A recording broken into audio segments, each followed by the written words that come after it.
Colin, what's up? Georgia, I need to get into the crime prevention building. I left all my podcast stuff and we're recording tonight. Can you let me in? Actually, I can just let you in on my app. Hang on.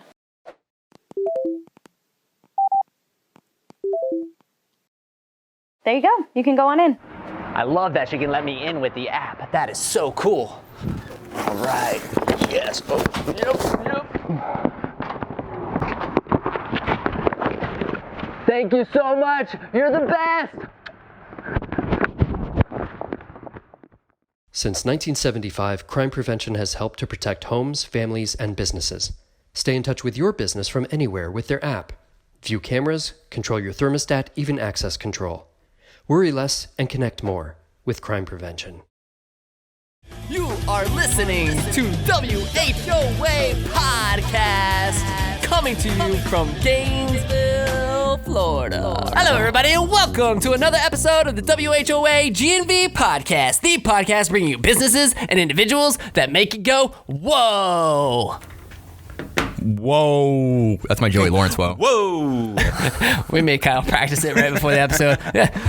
We'll get it, Kyle. We'll get it eventually. I am your host, Colin Austin, and to my left is the man who has a pizza my heart. No. Michael Dees. No. What's up, Mike? You want to hear a pizza joke? Yeah, let's hear it. Oh, never mind. It's too cheesy. No. Did you come up with that, Joanna? That was all you? You Googled it. She Googled it. Okay. Solid Googling there, Joanna. You guys, hey, look, this episode, man, episode 96, man. I'm so juiced. I want to give mad love to some of our sponsors. You know, there are a handful of companies in Gainesville that are just trusted hometown favorites, and one of those is Crime Prevention Security Systems, or CPSS, as you see on yard signs all over town. This family-owned and operated security company was started by UF grads John Pastore and Randi Elrad back in 1975. Today, they are the local leader in securing families, homes, and businesses, and this is real security, y'all. All right, this is professionally installed and monitored, which is what you want when it comes to protecting those you love. I've met the team at CPSS, and they are crazy passionate about what they do, like crazy passionate. And it shows in their quality of work, and it explains how they've earned the trust of thousands of your friends and neighbors that they proudly serve. Call or visit them online at cpss.net. Definitely support our sponsors, you guys. Like these guys right here, they invest so much into this community, and I'm just so grateful for their support of this podcast. You know, Georgia, she's a personal friend of mine, and like I just absolutely adore her, and I just super grateful to you guys. So thank you for supporting our podcast. And you know, let's what's up next, man? What's up next? We got an event coming up in a couple weeks. Okay. It's the Entrepreneurship Collective at UF. Has your chance to win $3,000, network with local tech leaders, innovators, and entrepreneurs, and bring an innovative product to life. This 24-hour hackathon-style competition is your chance to put everything you learned into practice and an opportunity to collaborate with like-minded individuals. The event will be catered and sponsored by some of Gainesville's top businesses. Additionally, many of these businesses will be here at the event scouting out new recruits. You do not want to miss this event. You can find out more information on Facebook. They're on Facebook at Innovation Sprint, and you can find them on Instagram at Innovation Sprint GNV. That's INNOVATION SPRINTGNV. And also, my boy Noah Wilburn is helping with the 7th annual Silent Gala.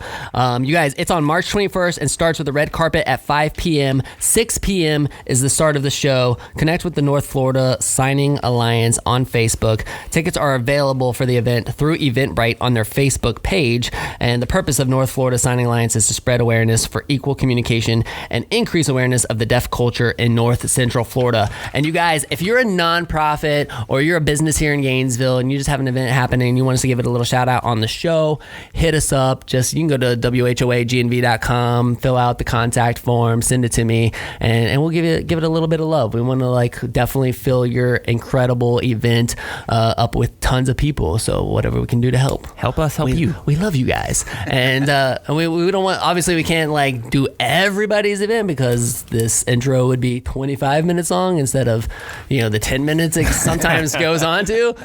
So, but we'll get as many of them as we can. And we just super appreciate all y'all support. But I'm ready to get into the show right now. Are you ready to go? Pumped. Ready to So let's do pumped. this. All right. Today on the show, we have Kyle Cohan, box folder, toilet cleaner, carpet sweeper, storyteller, and owner of Leonardo's Pizza of Millhopper. That's why we had the little cheesy pizza puns at the beginning, and they were excellent. that's Kyle, why. what's up, man? Welcome to our show. Thank you for having me. Really appreciate you inviting me on. It's real neat. A lot of really cool people have sat in this chair over here, and it's a pretty cool honor. What's for it me. like now that you've seen all these episodes? Now you're like sitting in that chair and you're like coming to the studio. Is it Yeah, like it's what you awesome. expected, or you're like, this is weird? No, I mean, it's about time you had me on, to be honest. Right on. I mean, we're kicking a lot of ass. What do you and think of our little studio and This stuff? is awesome. It's really cool.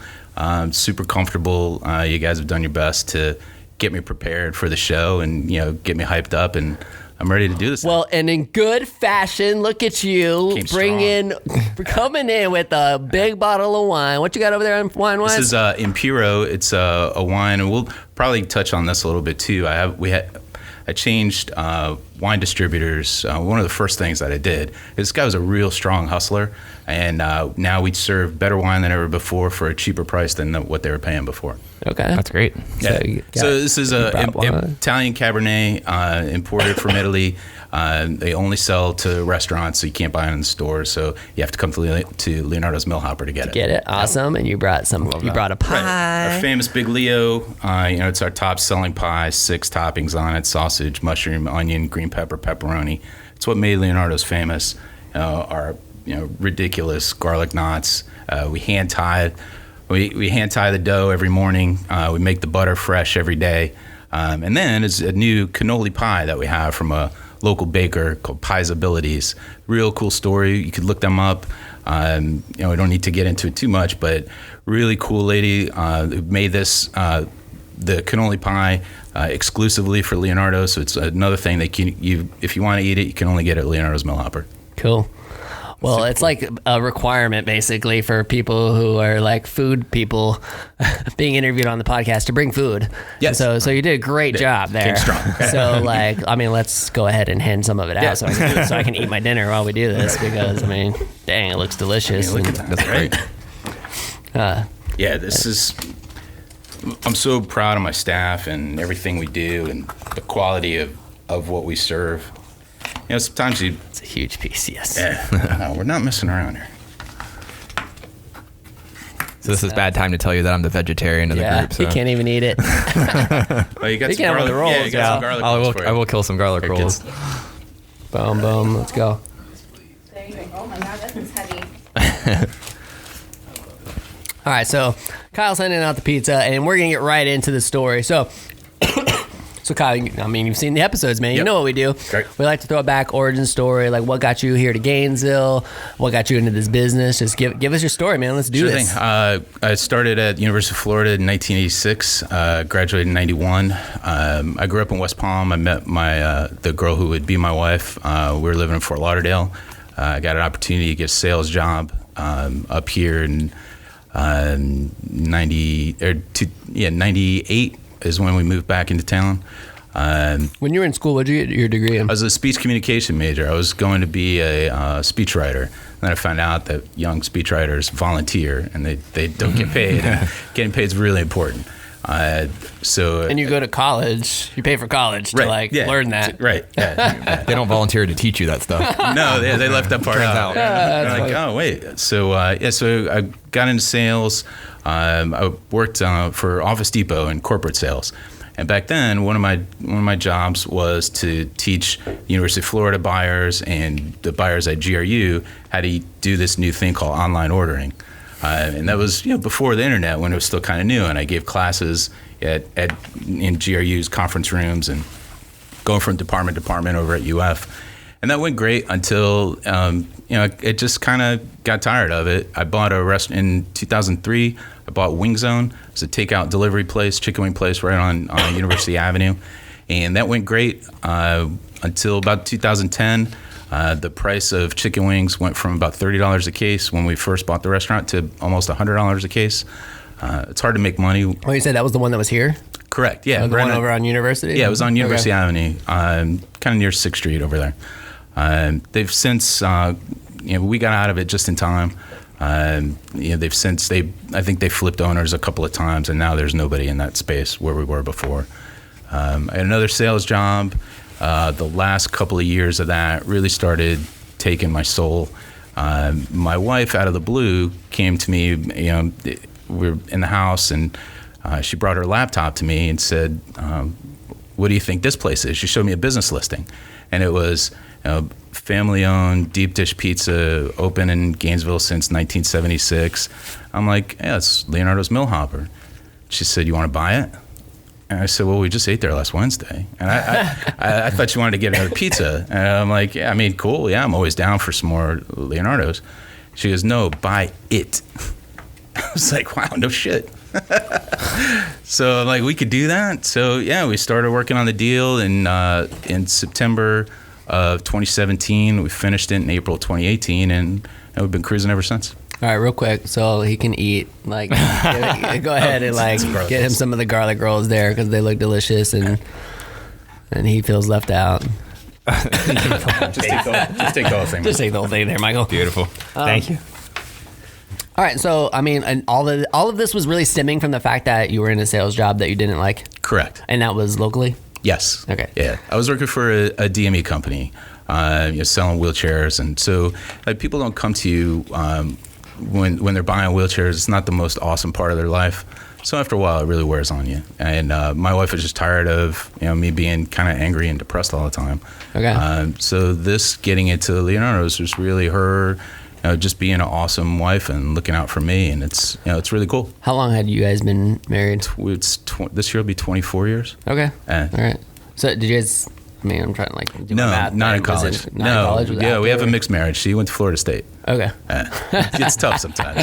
I mean, I can imagine. That's always tough. And so was she really kind of like was she the one that was really nudging Absolutely. This? Yeah. Yeah, this was her idea. I had no idea that she had it in her head. She brought it to me, and once she started the engine, then it was go time. I was like, sweet, this is awesome, and it has been. It's been better than I could have imagined. So what's her background and what made her so interested in it? Yeah, her background's being my wife.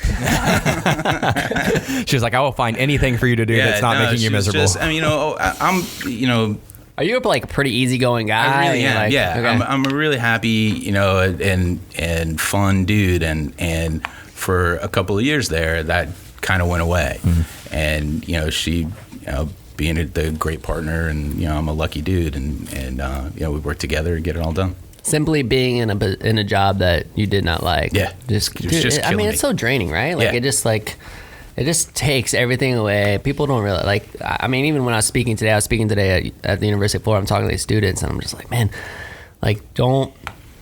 there's so much pressure to make your parents happy, right, and to satisfy everybody that's around us, and right, and we put too much weight on the opinion of others, right, and we don't put enough weight on the fact that I have to do this for a long time, or this is what I'm doing. I need to be happy doing it. It's right. It's so important, and I'm proud of my daughter.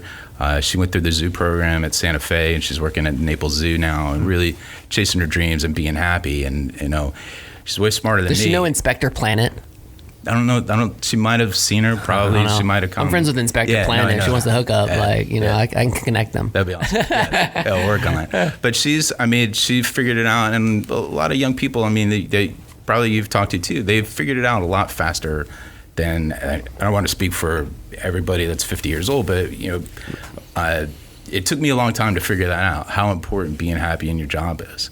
And now that I have, that, it's pretty awesome. All right, so walk me through the process a little bit. Is this finding a Craigslist listing? Where did your wife find this? It was on a business listing, like real estate. They have business for sale. Yeah. Did it have the name or no? It did not. Just pizza place. Correct. Blah, blah. Yeah. So that's when Michelle brought it to me. She showed me the listing and all of the description, and it was the only place that it could be. It was remarkably specific. Right. Did it have pictures and stuff too, or no? No, it didn't have pictures. It didn't have pictures.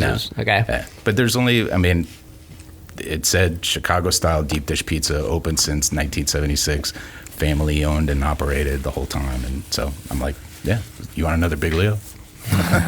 She's like, no, I want the whole damn thing. So what was it for? Like, what was the sale price? $300. Okay. Yeah. And I got an SBA loan. I had my business broker help me get it. It was an arduous task. If you can avoid getting an SBA loan, I recommend avoiding it. how long was that process? It took from the time we started the deal until we closed, took 6 months. Okay. And even, no joke, the day before the closing, the loan company is like, oh yeah, could you send us 5 more forms? I'm like, I have my accountant's office scheduled tomorrow afternoon. Now, I mean, the seller in that process, like, I mean, are you like communicating with them that we want to buy the business and we're getting an SBA loan? Like, Yes. what was that conversation like? Because I'm just thinking myself as like, if I was selling the business and I'm hearing that and I'm like, oh my gosh, it's gonna be a 6-month process. Like, I mean, are they entertaining other, offers at the time? Like, No, how does that all go down? Yeah, they'd had it listed for a while. The employees didn't know. Not a lot of people knew that they had it, as a listing. The broker, I worked with a business broker. My broker tried to got in touch with the listing broker, and this person said that they don't work with other brokers, so they wanted the whole commission to themselves. So my guy eventually got in touch with the previous owners, and he ended up getting the whole commission for himself because this person didn't want to, play nice.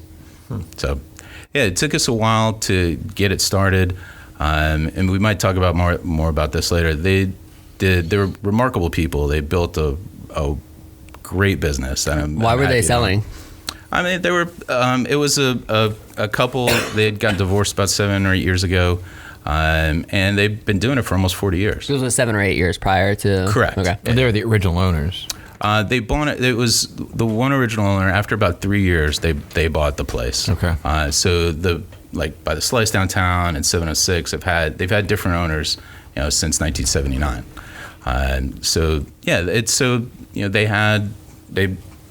They were kind of splitting time in the restaurant, and when you're used to making this money and now you're suddenly making half of that money, it's not as much fun.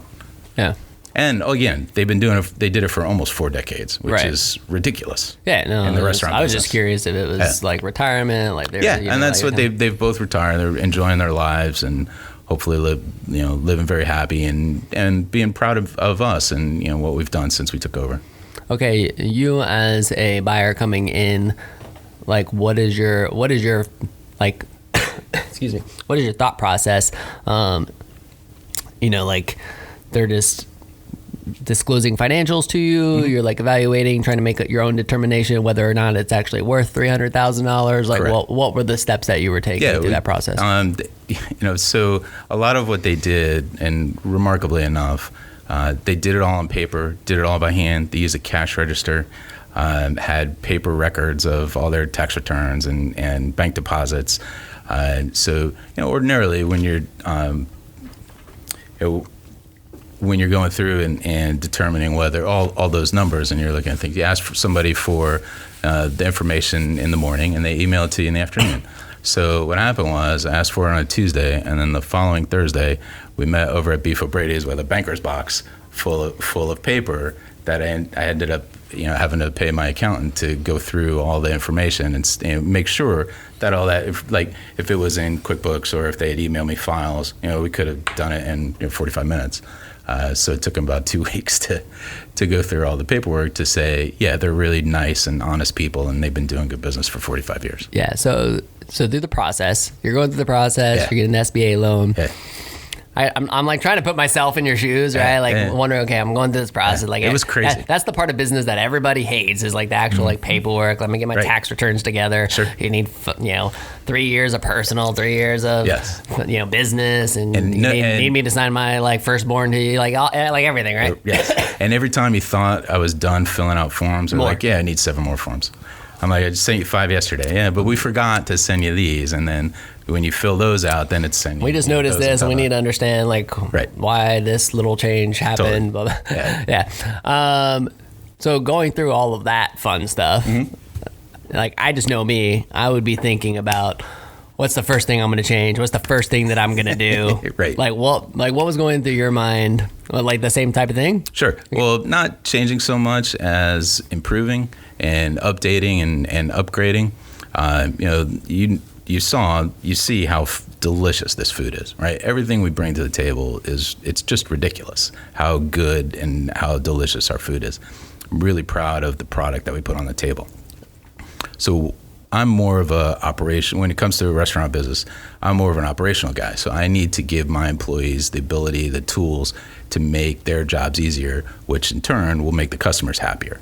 So how can we do this, but do it about 4 minutes faster? And how can we do that and do it about 3 minutes faster?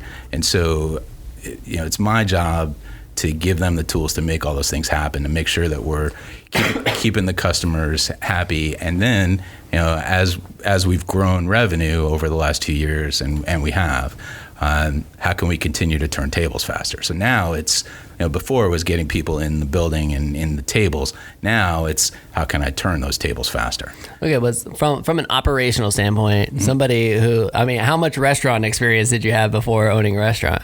Had you been in? The first time, none. You're right. I'm just curious. Like, were you looking at there was a lot. Were there any nerves? Like, were you nervous? Or you like, oh, really I don't know. I don't know what I'm doing. I'm literally stepping into something. Yeah. At first, really, all I had to do was not mess it up. And so those first couple of months, and a lot of customers said that to me. I try not to mess up every single day, and I do a pretty good job of messing up. Oh no, something. We have a great staff, and I'll talk a little. My manager's been there for 22 years. I tell people all the time that I'm just the owner and he's the boss, and a lot of what we do operationally, he did the best he could with the tools that he had at the time. So how many people do you have? 17 total employees. Okay, and how many of them were with the previous owner? Almost all of them. Okay, almost all of them. So they all stayed through that transition. Oh, sure. Okay, cool. Yeah, we've done, and they're all, I think, I don't want to, sometimes it's hard for me to talk without sounding like I'm disparaging, because I'm not, I don't mean to be, but I think that they're all happier now than they were before. Mm-hmm. Well, that's good. Because they're, look, they're... it's better than them not being happy, Kyle. Yeah. So they're transitions are hard. They're right, but they're more efficient in their work. There's just one signal from management where there might have been a couple different ones before. They're all making more money than they were before, whether it's the servers because they're taking more tables, the kitchen staff got raises, the managers all got raises, my general manager got a big raise. So they all know that as they continue to grow with me, this sea is going to keep rising, and they're going to keep going with it. Yeah. Like I said, transitions are hard. So being able to have any continuity, I wouldn't be too humble about that at all. I think that's proof that what you were able to step in and do is working. Thank you. I appreciate it. It's hard. I've been in a lot of transitions in different walks of life, whether it was professionally or in student clubs or whatever. And it's hard. You get the people that are stuck in the old ways, don't want to embrace any changes, don't want to listen to new leadership, right. and to have that kind of continuity is just, it's crazy. It's been really rewarding for me, not just business wise, but personally too, that they've all bought into hey, this guy's pretty cool. All right. So how long have you had it now? Almost 2 years. Cool, man. 2019 was the biggest year in Leonardo's history. Okay. We beat, so 2018 I had for 3 quarters, right? Our sales were up about 4.5-5% in 2018. 2019 we're up another 6% on top of that. And now just in January, January was another 6% on top of last year. Okay, so what do you specifically attribute that to? Me, of course. Yes. Yes. No, the humble CEO. Business. It's funny. I'm just playing with you. But what we've done is we've become more involved in the community. So Leonardos Millhopper has always had a great local following. The base, our customers are super loyal. They our staff knows a lot, and now I've come to learn a lot of our customers by their names, their family situation. Like, we have real conversations. It's a really neat relationship that my staff has with our customers. So that base was there, and again, that's the part that all I had to do was not mess it up. So now, how can I take that and make it bigger? Well, I'm active in the Chamber of Commerce. We do a lot of stuff with that. I was at a meeting this morning with the Chamber, and one of the things that I really enjoy doing is our spirit nights that we have for schools and school organizations. We do bands. Both of my kids are in middle school, high school bands.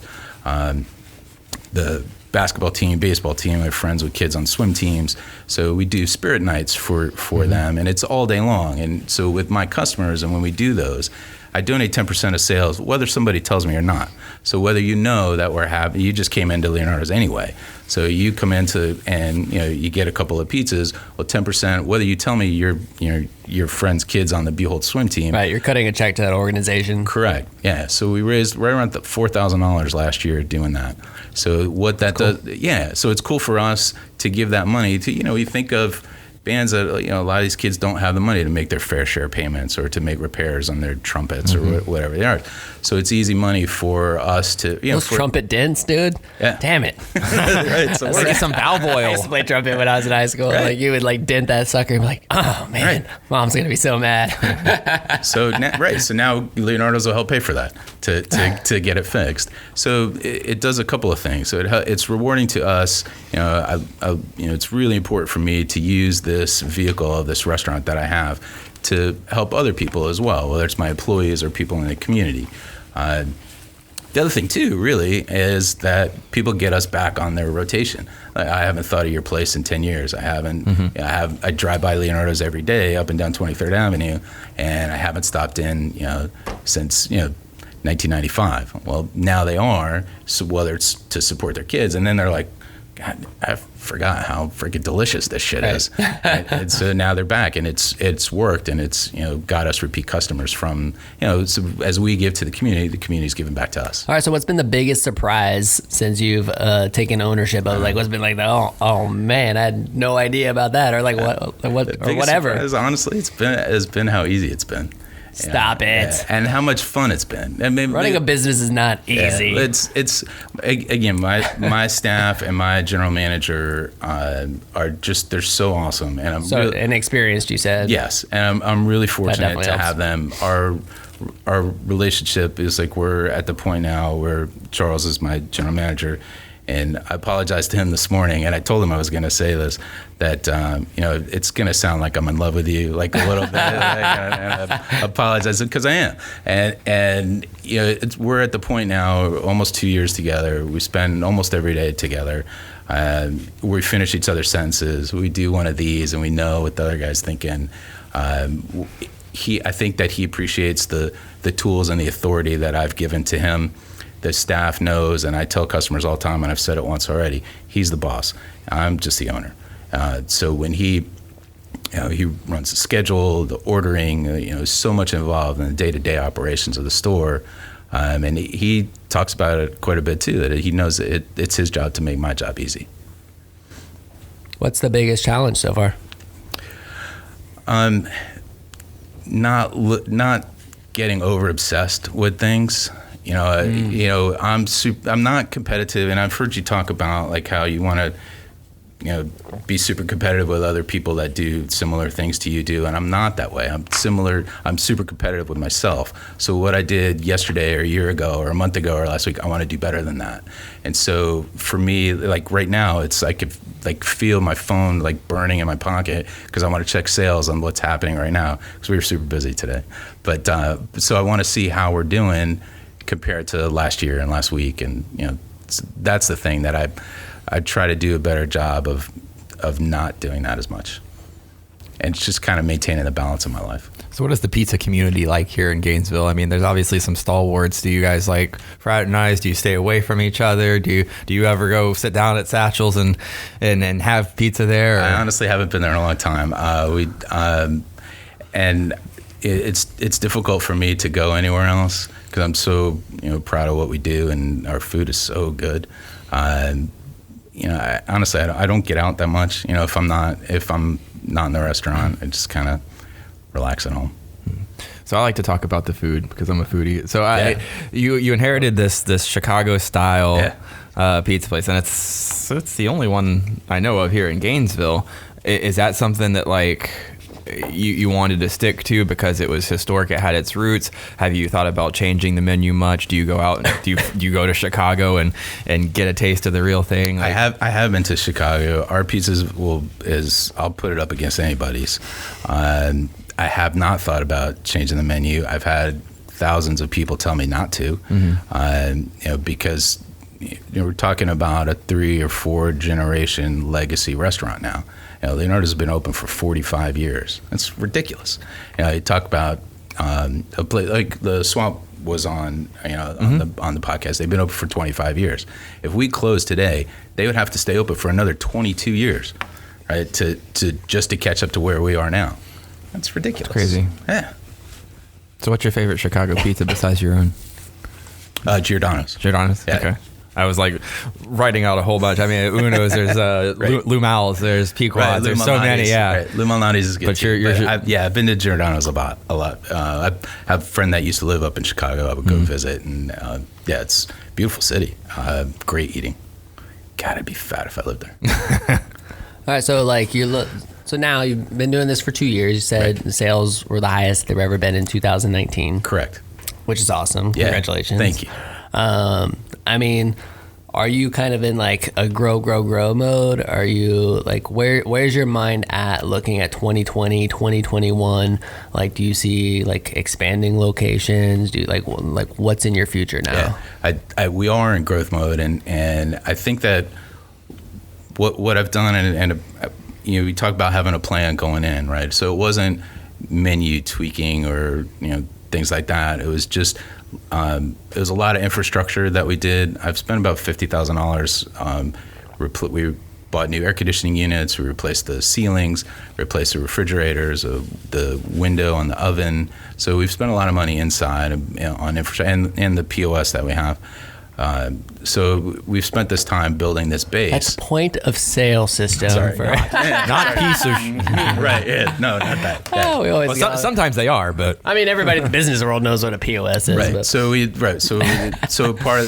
that was all part of the process and giving my staff the tools to be more efficient so that I could drive this revenue. So I didn't want to do what we're doing now, in 2020. If I had done this a year and a half ago, it just would have pissed a lot of people off. We wouldn't have been able to handle the volume that we're doing now without the tools that we have in order to handle it.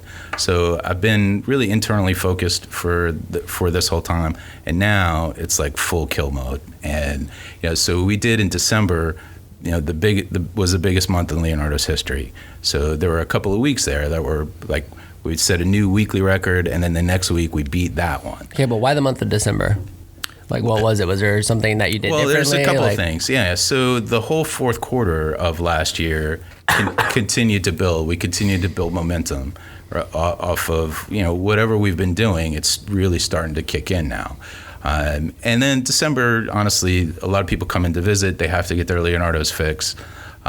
So we have a lot of big families come in, and it was, that being said, I mean, we beat last year's December, by almost 20%. So, and then that has continued through January, and now the first week of February, it continues to grow like that. So that momentum has continued to roll, and we're able to handle it. There's a couple of things that I talk about with the staff is, first thing I wanted to do was raise the ceiling. Actually, I'm kind of rambling, but I'll get back to your answer in a second. I wanted to raise the ceiling, but I also wanted to raise the floor. So what does that mean? So the top end sales, like how do we push that? So that's the ceiling, and we've done that. And it was actually it wasn't that challenging. The hard thing is to raise the floor. So when it's slow, like what are those numbers, right? So now our slow weeks now are those pretty good weeks that used to be a couple of years ago. So now it's like at the end of the week, we're like, God, it felt kind of slow. And then you look at the number and you're like, well, shit, we did more than, what used to be a busy week. As far as going forward, so those weeks in December, what that tells me is that there's capacity to continue to grow. So if I did that, for a couple of weeks in December, if we did that revenue, why can't I do that in July and August? So that's the mindset frame that I'm in now. Do you suffer much seasonality? We don't really. We're 6 miles and a world apart from campus, right? So I don't depend a lot on students and professors and things like that. It's a lot of families, working guys. Our lunch business is crazy. Pizza's always in season. Yeah, and well, and also we have the population to handle our revenue, right? Too. So it's not, it's so weird that when we talk about Gainesville and business in Gainesville, how we judge distance, right? And my office, or the Leonardos, is 5 miles from here, right? It's like, oh, man, I never drive on 13th Street. It's so far away, right? It's 5 miles away. It's not that far. What's through this from. And I'm not talking about just starting, or buying this business, right? But I'm talking about through your entire career. Mm-hmm. Like, what's like the biggest lesson that you've learned through all of it? You got to do what makes you happy, and it took me a long time to figure that out. And it took, like we've talked about, it took Michelle kind of prompting me to get into that mindset. And then the other thing is too is that, and I've learned this from the previous when we had Wing Zone 2, is that the more you help people, the more it's going to come back to you, and it's just so rewarding to use this life that I have to try to use it to help other people, whether it's whether it's school groups or charities or all the things that we do. We donate the extra pizzas that we have at the end of the night. We donate those to the homeless shelter every night. So it's over the course of the year, it comes to almost $40,000 worth of food that we donate to help people that their lives aren't as cool as mine. And it's fun to be able to do that. What's the? When you were talking about Wing Zone and stuff, right? Like, what years did you have that? 2003 to 2010. Okay.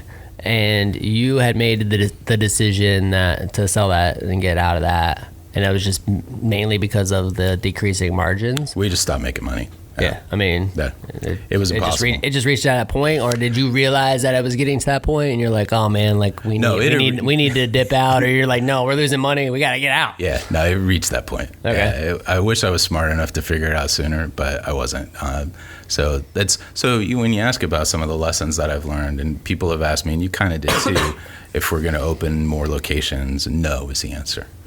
I'm good with this one. Yeah? Yeah. That's cool. Yeah. What's the main reason there? Like, why? It's the hardest thing to do in the restaurant business is go from one location to two. And we tried to do it before, and that was, besides all the external factors, there's a lot of macro things that we couldn't control, but micro-wise, going to two locations was a really bad. I made all the bad mistakes too. Picked a bad real estate deal, took a loan that I shouldn't have taken, hired people that I shouldn't have hired. So it went downhill pretty quick. In the restaurant business, Leonardo's Millhopper is an anomaly in this business. I said to somebody either yesterday or today, you don't get out of this thing alive. So for the previous owners, for Greg and Tina, to be able to sell this thing, this remarkable place that they built, with a little bit of money in their pocket, it's pretty cool. So I want to talk a little bit about the review game, because it's something that we deal with a lot, and I feel like restaurants especially, like there's so much volatility. Like you put out a consistent product, but like, do you read them? Do you obsess over them? You're competitive with yourself. Do you play that game, or? I don't. Honestly, we don't get a lot of reviews. Our demographic is a little bit older. But the ones that we do get, we're 4 points. Not that I've looked, but we're 4.7 on Google. We're 4.8 on TripAdvisor. Nobody uses Yelp anymore. They try to sell me ads all the time. But they look. They maybe don't leave a whole lot of reviews, but they definitely still look. That's always the hard part. I honestly, I don't know what our Yelp number is, but on Google and TripAdvisor, we're solid. Do you feel like you have to? It sounds like you have all this growth, and it sounds like a lot of it has come from, a rediscovery mechanism in the community. Correct. People, and a lot of that's probably coming through the programs at the schools and that kind of thing that you were talking about. What did you have, like a marketing strategy when you took over? You're like, all right, like I need to get word out that, hey, like management has changed. You always see that a lot of times. It's like, hey, now under new management, and like really kind of like using that as a tool to like bring in new business and that kind of thing. Like, was there any of that? Was there anything that you'd done at all? Like, what was your marketing strategy going in? Yeah, going in, it was just,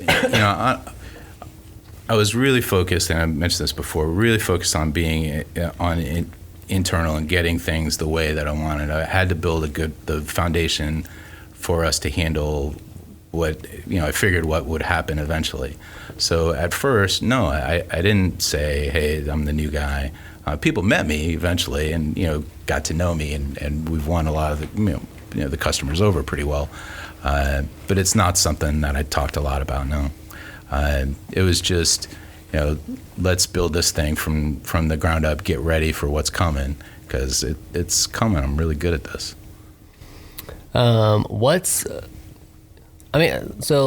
Through all this, what's been the most interesting thing to you?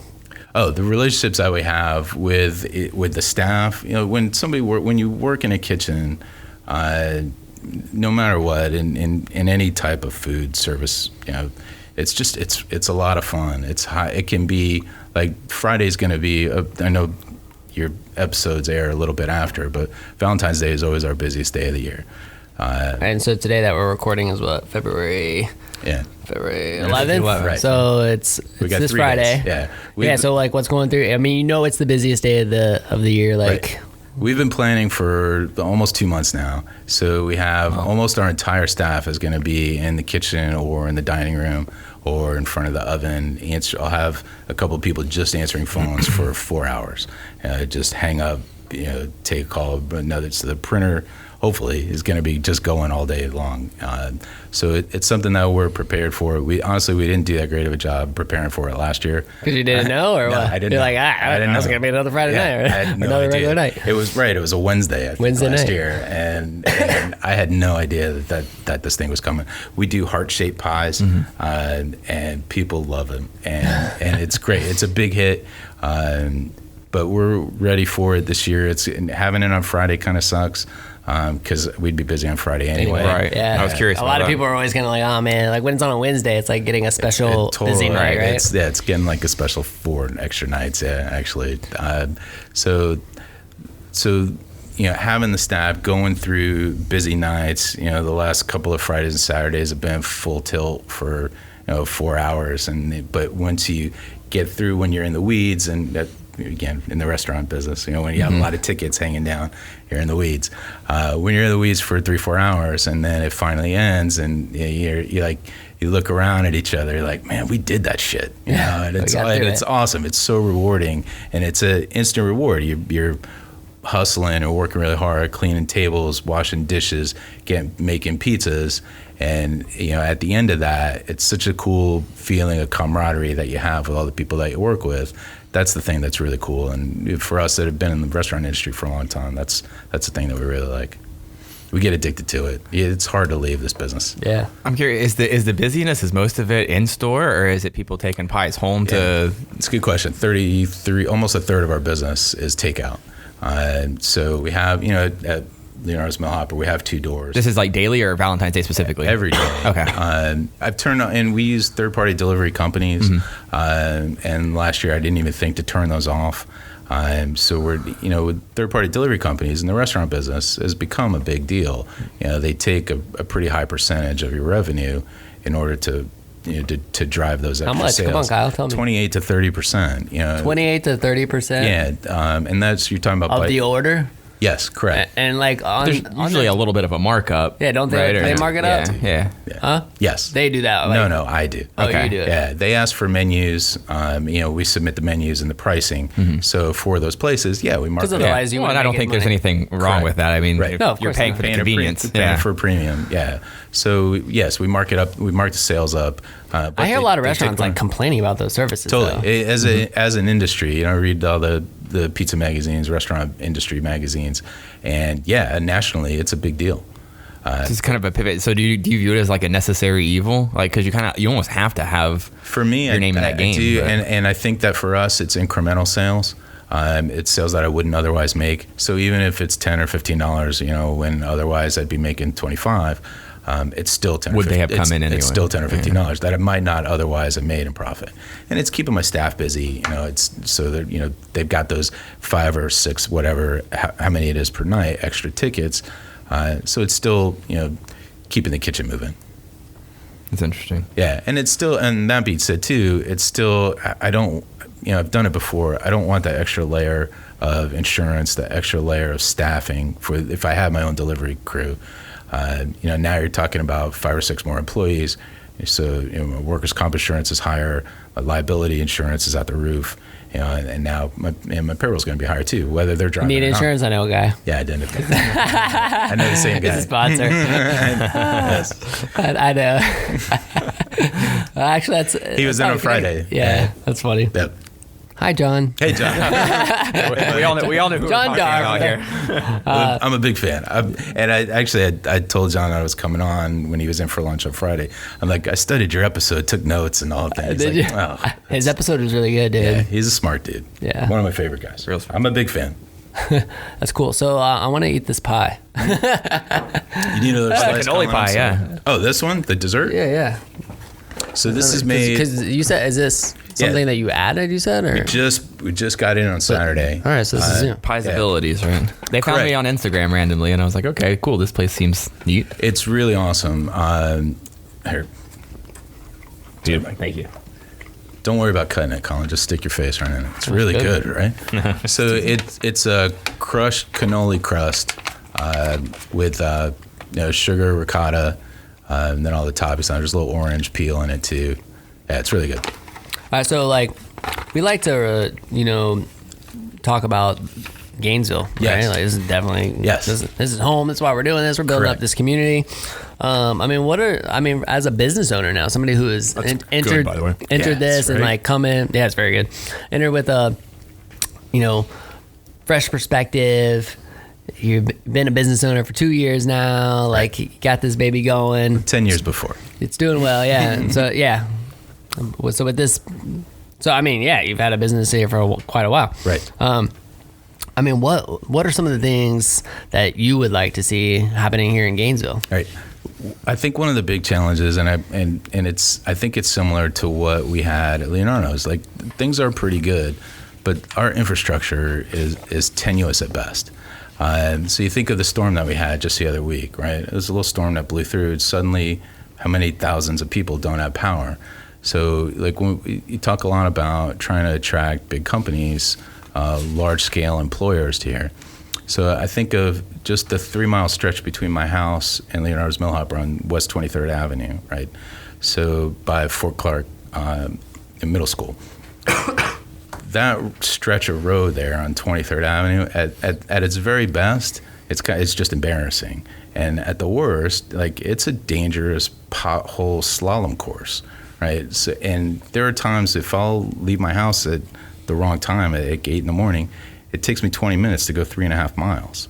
So how are we going to attract like real serious, big businesses to this town when we can't handle the people that are already here infrastructure-wise? What specifically for your business though, like, would really help you as a business owner right now? For me, Plastic straws? no. That's funny. Sorry. So, no, it's funny. I switched, actually, if you want to talk about that for a second, I switched to corn-based compostable straws over a year ago. I've been buying those. I had just bought almost 9,600 of them. I bought a case in October of last year, and then a couple weeks later, the city brought us a letter. It was like, and it almost like said, Kyle, this means you. Those corn-based compostable straws are also part of the straw ban. So I was like, I just spent whatever $250 on these things, and now I can't use them. Like, we're giving them away as fast as we can. Those were the best alternative to So plastic. what made those part of the ban? The city doesn't have the right equipment to process those properly, so that was part of the ban. So they were just out to get me. Is there an alternative to my straw not getting soggy? No, paper straws are the worst. So when your paper straw gets soggy, Colin, where do you think that glue is going? It's now in your drink. So now you're drinking that Chinese glue, in your water or your soda. Don't use plastic straws. Just lift the cup to your mouth. Delicious. Right. Just No, it takes like 5 paper straws to finish a just drink. lift the cup to your mouth like a grown up. Right. That'd be fun. My only problem with that is I got a Slurpee the other day. I was super excited because they had a Dr. Pepper Slurpee, like the frozen Coke, but it was Dr. Nice, Pepper. yeah. And I was so excited. The first thing I had to do was dunk a paper straw. And I'm super pro environment, probably more than the next person. Right. And I got through It's a tough go. that much. Yeah. The dome of the cup before the paper straw split in 2 areas. And I'm like, this is bogus. Yeah, now you're drinking. in my plastic cup, Yeah, by the way. Right. Yes. So that it's been a challenging topic. I would prefer people just lift the cup to their mouth. Right. For sure. Is there anything that you're afraid of when it comes to your business? Yes, there are macro things that I can't control, whether it's a large economic downturn, whether the price of cheese goes through the roof. There was a big price increase in green peppers that happened last week because of a freeze in Northern California.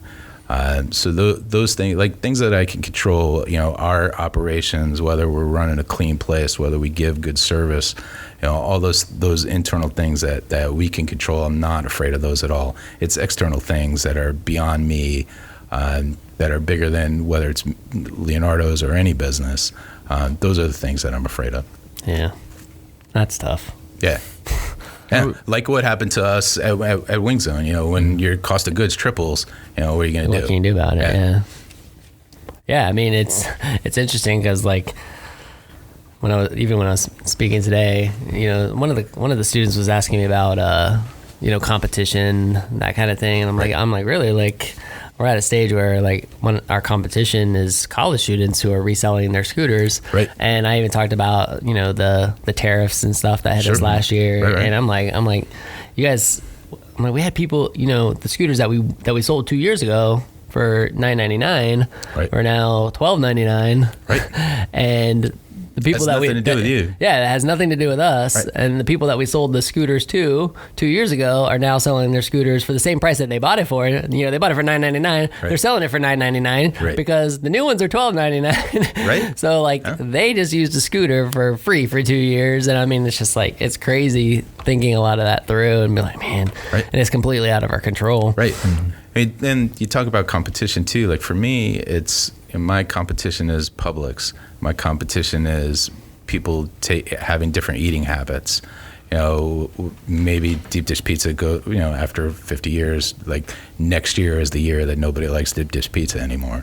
So those are more external things that I just, Yeah, you're right. Next year is the year. You better prepare for that. Yeah, I know. We're saving up. Posted an all-time great January during resolution season, so Right. You got to be doing okay. No, we're Yeah, doing seriously. Okay. Yep. But those are the things that, it doesn't keep me up at night, but those are things that we try to prepare for. So, we've talked about the infrastructure spending that we've done over these first couple of years. So now I have that extra cash flow to prepare, for those unforeseen circumstances that might come up.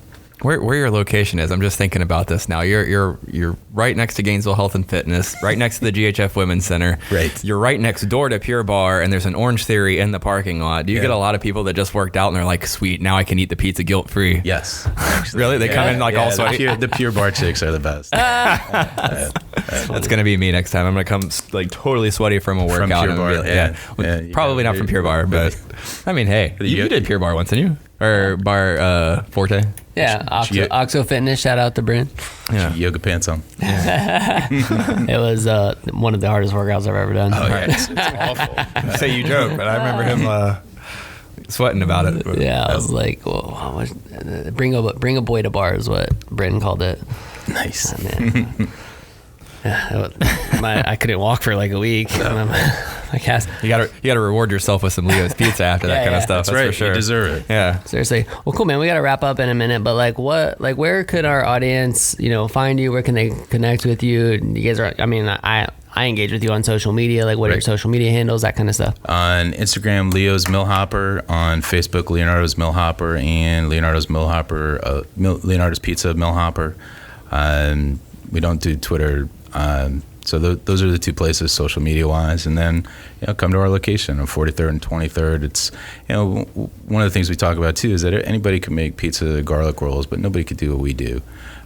We do a lot of 3-generation tables, parents, kids, and their and the parents' parents. We do those every day. When I left the restaurant this evening on the way to come here, there were 4 of those tables, and we've been doing that for 45 years. So that's cool, man. Come to the restaurant. Keep it up. I look forward to like a recap at some point in the future and hearing like what the progress was, what happened. I look forward to telling you. He's gonna be like, yeah, remember I told you I wasn't gonna expand it. Now we got 26 locations. Don't worry about definitely that. He's like, don't worry about that. So. Well, awesome, you guys. Like everybody, thank you so much for listening. This is the WHOA GNV Podcast, the podcast bringing you businesses and individuals that make you go, whoa! We will see you later. Bye.